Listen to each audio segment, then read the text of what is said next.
5월의 오전 햇살은 따뜻했지만 박준호의 손끝은 차가웠다. 어머니가 돌아가신 지 벌써 15년. 묘지 정리 사업으로 이장을 해야 한다는 통보를 받고 그는 오랜만에 이곳을 찾았다. 여기입니다. 묘지 관리인이 삽을 들고 앞장섰다. 준호는 검은 양복 차림으로 그 뒤를 따랐다. 장례 지도사로 일한 지 20년. 죽음을 다루는 일에 익숙해졌다고 생각했지만 어머니의 묘 앞에 서니 가슴 한편이 먹먹했다. 조심히 해주세요. 준호가 조용히 말했다. 관리인은 고개를 끄덕이고 흙을 파기 시작했다. 삽이 땅을 파고들 때마다 둔탁한 소리가 났다. 준호는 묘비를 쓸어내리며 어머니를 떠올렸다. 평생 남을 위해 살았던 사람. 자식들에게 폐를 끼치지 않으려 마지막까지 아프다는 말 한마디 없었던 사람. 1시간쯤 지났을까? 관리인이 삽을 멈추고 고개를 갸웃했다. 이상한데요? 뭐가요? 유골함이 2개 나왔습니다. 준호는 급히 구덩이 옆으로 다가갔다. 관리인의 말대로 흙 속에서 유골함 2개가 나란히 드러나 있었다. 하나는 어머니의 이름이 새겨진 것. 그런데 그 옆에 놓인 또 다른 함에는 전혀 모르는 이름이 적혀 있었다. 고인 김성민 1947-2012. 준호는 유골함을 조심스럽게 들어 올렸다. 무게감이 느껴졌다. 분명 안에 뼈가 들어 있었다. 이게 어떻게 된 일이죠? 관리인도 당황한 기색이 역력했다. 글쎄요. 제가 여기서 일한 지 10년이 넘었는데 이런 일은 처음입니다. 혹시 가족 중에 합장하신 분이 계신가요? 아니요. 어머니는 혼자 묻히셨어요. 준호는 명패를 다시 들여다봤다. 김성민. 전혀 들어본 적 없는 이름이었다. 돌아가신 연도를 보니 어머니보다 먼저 세상을 떠난 사람이었다. 이장 기록을 확인해 봐야겠습니다. 관리인이 사무실로 향했고 준호는 2개의 유골함을 앞에 두고 멍하니 앉아 있었다. 바람이 불어와 나뭇잎이 살랑거렸다. 평화로운 5월의 풍경이었지만 준호의 머릿속은 복잡했다. 20분쯤 지나 관리인이 서류 뭉치를 들고 돌아왔다. 기록상으로는 이 자리에 박씨 어머님만 안장되어 있습니다. 김성민이라는 분의 기록은 전혀 없어요. 그럼 이 유골은 대체 어떻게 여기 들어온 거죠? 관리인은 난처한 표정으로 고개를 저었다. 실수로 잘못 묻혔을 가능성도 있고 아니면 그는 말을 흐렸다. 준호는 그 침묵의 의미를 알았다. 누군가 의도적으로 이곳에 유골을 몰래 묻었을 가능성. 경찰에 신고해야겠습니다. 준호가 일어서며 말했다. 그는 어머니의 유골함을 먼저 차에 싣고 낯선 유골함은 사진을 찍어뒀다. 차를 타고 묘지를 빠져나오는 내내 준호는 불안한 예감을 떨칠 수 없었다. 20년간 수없이 많은 장례를 치러왔지만 이런 일은 처음이었다. 단순한 실수일까? 아니면 그 이상의 무언가가 숨어 있는 걸까? 신호등 앞에 멈춰 선 준호는 100m 너머로 멀어지는 묘지를 바라봤다. 그의 평범했던 삶이 오늘부터 조금씩 흔들리기 시작하고 있었다. 경찰서는 생각보다 한산했다. 준호는 민원실 창구에서 한참을 기다린 끝에 형사 한 명을 만날 수 있었다.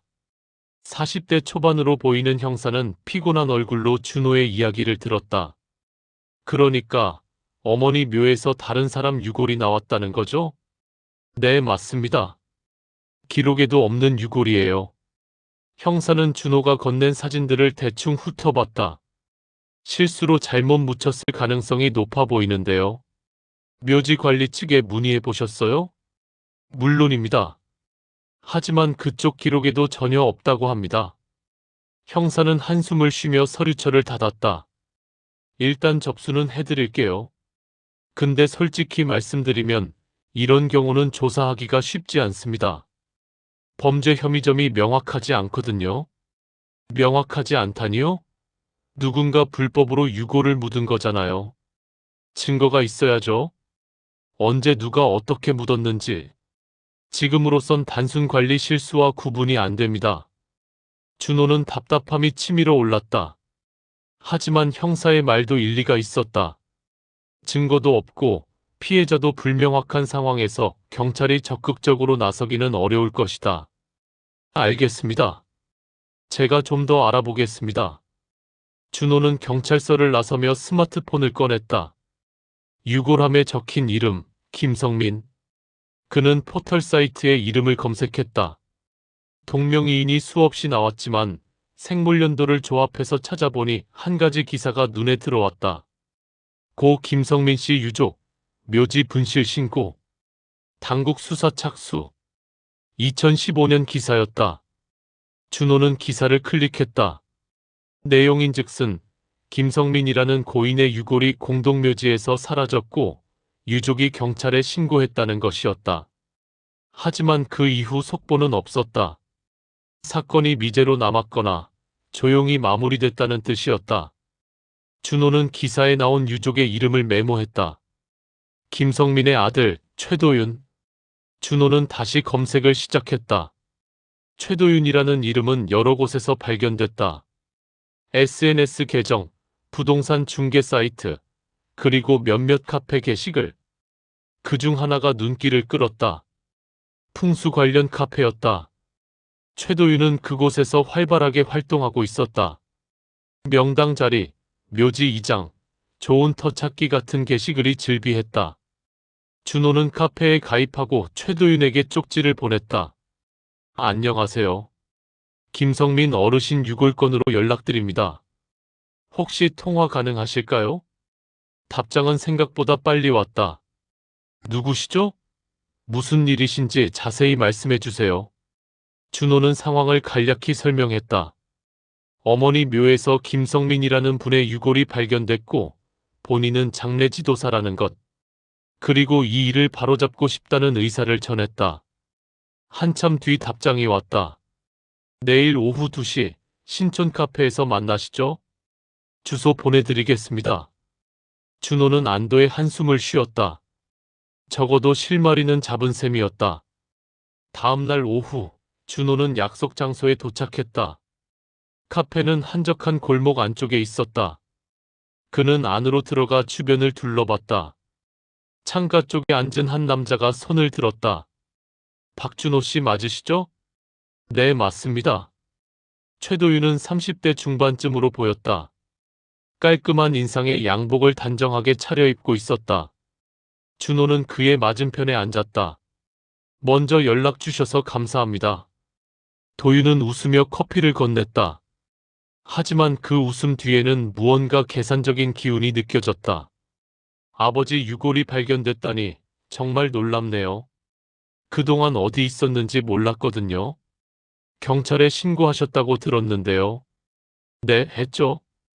근데 결국 못 찾았어요. 포기하고 있었는데 이렇게 연락을 받게 될 줄이야. 도윤은 준호가 보여준 사진들을 유심히 들여다봤다. 확실히 우리 아버지 유골함이 맞네요. 명패도 똑같고. 그럼 어떻게 하시겠습니까? 유골을 돌려드려야 할 것 같은데요. 도윤은 잠시 생각하는 듯 하더니 고개를 끄덕였다. 당연히 돌려받아야죠. 근데 한 가지 궁금한 게 있어요. 박 씨 어머님 묘는 어느 묘지에 있었나요? 서울 근교 공동묘지입니다. 혹시 그쪽 자리가 명당이라는 얘기 들어보셨어요? 준호는 고개를 가로저었다. 그런 건 잘 모릅니다. 그냥 어머니가 생전에 원하시던 곳이었어요. 도윤은 의미심장한 미소를 지었다. 그렇군요. 아무튼 유골 인수 절차는 제가 알아보겠습니다. 연락처 남겨주시면 다시 연락드릴게요. 두 사람은 명함을 교환하고 자리에서 일어났다. 준호는 카페를 나서면서도 도윤의 마지막 표정이 신경 쓰였다. 뭔가 석연치 않은 느낌이었다. 집으로 돌아온 준호는 거실 소파에 앉았다. 아내 김은정이 외출 준비를 하고 있었다. 또 나가? 응, 동호회 모임 있어? 요즘 모임이 많네. 은정은 가방을 챙기며 무심하게 대답했다. 원래 이맘때 행사가 많아. 왜 뭐 필요한 거 있어? 아니, 그냥. 준호는 아내의 뒷모습을 물끄러미 바라봤다. 최근 몇 달간 아내의 외출이 부쩍 잦아졌다. 동호회, 친구 모임, 동창회. 이유는 그럴듯했지만 어딘가 자연스럽지 않았다. 아내가 나간 뒤 준호는 거실 테이블 위에 놓인 아내의 수첩을 발견했다. 무심코 펼쳐본 순간 그의 손이 멈췄다. 수첩 한쪽에 빠른 글씨로 적힌 메모.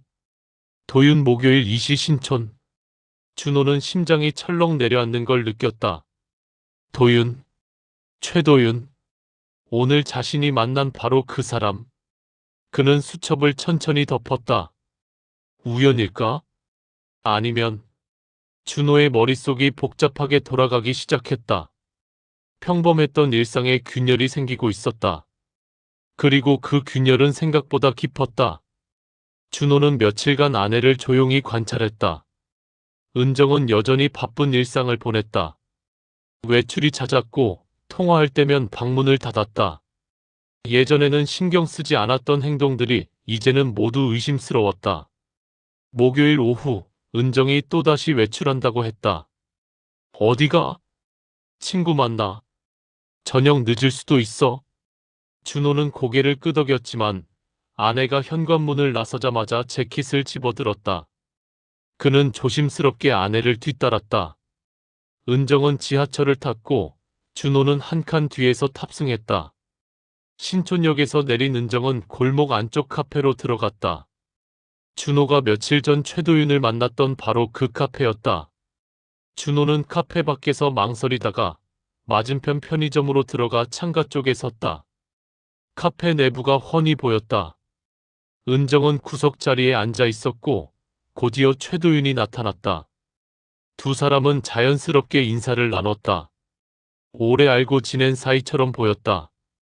도윤이 서류 뭉치를 꺼내 보여주자 은정은 진지한 표정으로 들여다봤다. 때로는 고개를 끄덕이고 때로는 무언가를 적었다. 준호의 가슴이 답답했다. 아내가 거짓말을 했다는 사실이 확인되는 순간이었다. 1시간쯤 지나 두 사람이 자리에서 일어났다. 준호는 급히 편의점을 나와 골목 뒤편으로 숨었다.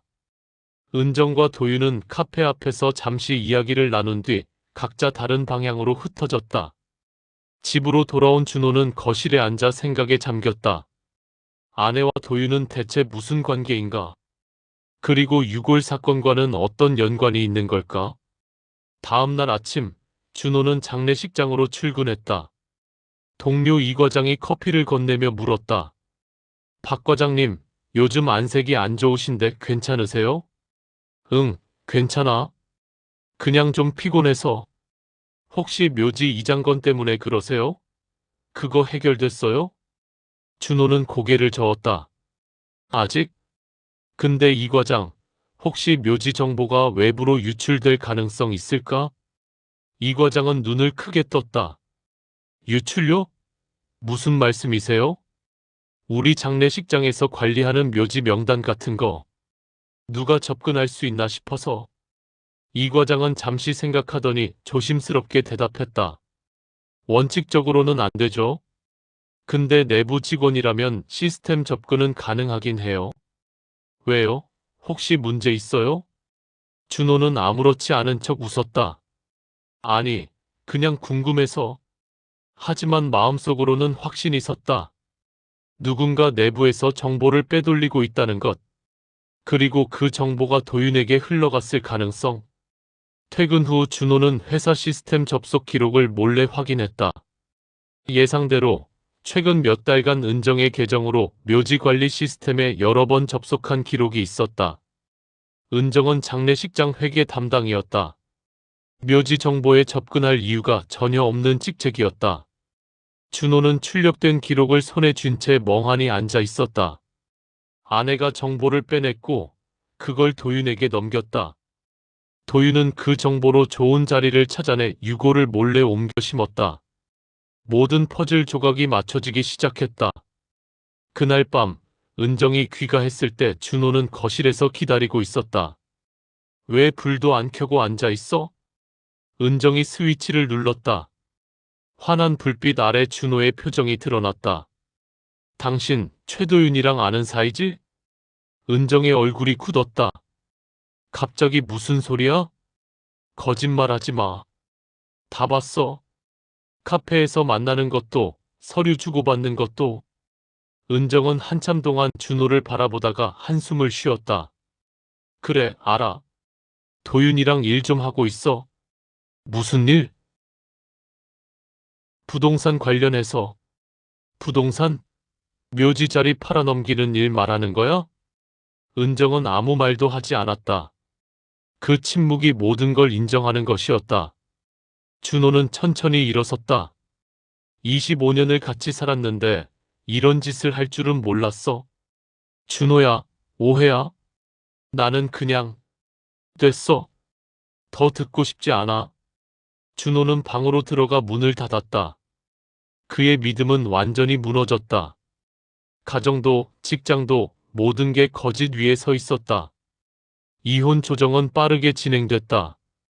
은정은 별다른 이의를 제기하지 않았다. 조용히 서류에 서명하고 마지막 인사도 없이 법원을 떠났다. 준호는 그녀의 뒷모습을 바라보며 25년이라는 시간이 얼마나 허무하게 무너질 수 있는지 실감했다. 준호는 작은 원룸으로 이사했다. 짐을 정리하며 결혼 앨범을 발견했다. 젊은 날의 자신과 은정이 환하게 웃고 있었다. 그는 한참을 들여다보다가 조용히 상자 깊숙이 넣어뒀다. 장례식장에서도 사직서를 냈다. 동료 이 과장이 퇴근길에 준호를 붙잡았다. 앞으로 뭐 하실 계획이세요? 준호는 잠시 망설이다가 대답했다. 아직 잘 모르겠어요. 처음 몇 주는 무기력했다. 할 일도 갈 곳도 없었다. 아침에 일어나도 그저 시간을 보냈다. 밤이면 혼자 소주를 마시며 지난 삶을 되돌아봤다. 어느 날 오후, 준호는 어머니의 유품 상자를 정리하고 있었다. 상자 바닥에서 낡은 사진 한 장을 발견했다. 흑백 사진이었다. 젊은 시절 아버지가 목공소에서 일하던 모습이었다. 아버지는 가구를 만드는 목수였다. 손재주가 좋아서 동네에서 제법 이름이 알려진 사람이었다. 준호는 사진 속 아버지의 얼굴을 들여다봤다. 땀에 젖은 얼굴이었지만 표정은 밝았다. 준호는 문득 어린 시절이 떠올랐다. 여름방학이면 아버지 작업실에 놀러갔다. 톱질하는 소리, 나무 냄새. 아버지는 가끔 준호에게 간단한 일을 시켰다. 준호야, 나무는 살아있단다. 나무결을 따라 깎아야 해. 아버지의 목소리가 귓가에 들리는 것 같았다. 준호는 사진을 한참 들여다보다가 문득 결심이 섰다. 다음 날, 준호는 중고 공구를 검색했다. 일주일 뒤, 집 근처 작은 상가 건물에서 월세 싼 작업실을 찾았다. 15평 정도의 공간이었지만 혼자 작업하기에는 충분했다. 첫 작품은 나무 도마였다. 간단한 물건이었지만 생각보다 쉽지 않았다. 손이 예전 같지 않았고 감각도 무뎌져 있었다. 여러 번 실패했지만 포기하지 않았다. 매일 아침 작업실로 나가 나무를 만졌다. 조금씩 감각이 돌아왔다. 손은 기억하고 있었다. 한 달쯤 지나자 제법 괜찮은 도마를 만들 수 있었다. 준호는 그것을 동네 카페에 가져갔다. 사장님, 이거 써보시겠어요? 제가 만든 건데요. 카페 주인은 도마를 이리저리 살펴보더니 환하게 웃었다. 솜씨가 좋으신데요? 저 사실 테이블 하나 필요했거든요. 혹시 만들어 주실 수 있어요? 물론이죠. 준호는 처음으로 주문을 받았다. 일주일 뒤 정성껏 만든 테이블을 납품했다. 카페 주인은 만족스러워했고 주변에 추천해줬다. 입소문은 빠르게 퍼졌다. 준호는 서서히 주문을 받기 시작했다. 책장, 의자, 아이 책상, 선반. 매일 아침 일찍 일어나 작업실로 향하는 길이 즐거웠다. 나무를 만지고 있으면 마음이 편안해졌다. 복잡한 생각들이 사라지고 오직 눈앞의 작업에만 집중할 수 있었다. 과거의 아픔도 배신의 기억도 모두 톱밥과 함께 날아가는 것 같았다.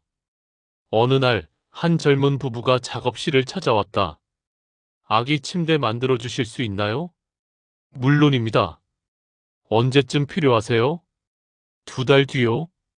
출산 예정일이 그때거든요. 준호는 부부의 얼굴을 보며 미소 지었다. 축하드립니다. 정성껏 만들어 드릴게요.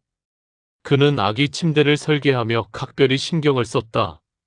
모서리는 둥글게 처리하고 페인트는 무독성 제품을 사용했다. 2달 뒤 침대를 납품했을 때 부부는 이미 아기를 낳은 상태였다. 정말 감사합니다. 우리 아기가 여기서 잘 자랐으면 좋겠어요. 준호는 작은 침대를 보며 뿌듯함을 느꼈다. 자신이 만든 것이 한 아이의 성장과 함께할 것이라는 사실이 감동적이었다. 계절이 바뀌고 무엇보다 마음이 편안했다.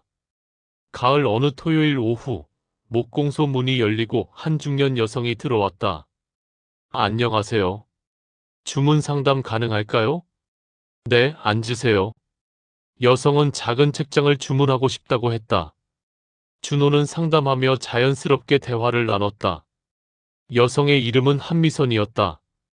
그녀는 따뜻하고 편안한 사람이었다. 일주일 뒤 책장을 납품하러 갔을 때 미선은 차를 대접했다. 혼자 사세요? 네, 얼마 전에 이혼했어요. 저도 혼자 살아요. 남편이 5년 전에 세상을 떠났거든요. 두 사람은 잠시 침묵했다. 서로의 아픔을 이해하는 침묵이었다. 그날 이후 미선은 가끔 작업실에 들렀다. 눈이 내리는 날에도 준호는 작업을 멈추지 않았다. 어느 날 저녁, 그는 작은 의자 하나를 완성했다. 조심스럽게 앉아봤다. 의자는 튼튼했다. 흔들림 없이 그를 지탱해줬다. 창밖으로 눈이 내렸다. 준호는 작업실 불을 끄고 문을 잠갔다. 내일 아침이면 또 새로운 주문이 기다리고 있을 것이다. 눈길을 걸으며 그는 생각했다. 인생은 한 번의 실패로 끝나지 않는다는 것을. 무너진 자리에서 다시 일어설 수 있다는 것을. 준호는 미소 지으며 하늘을 올려다봤다. 그의 두 번째 인생이 이제 막 시작되고 있었다.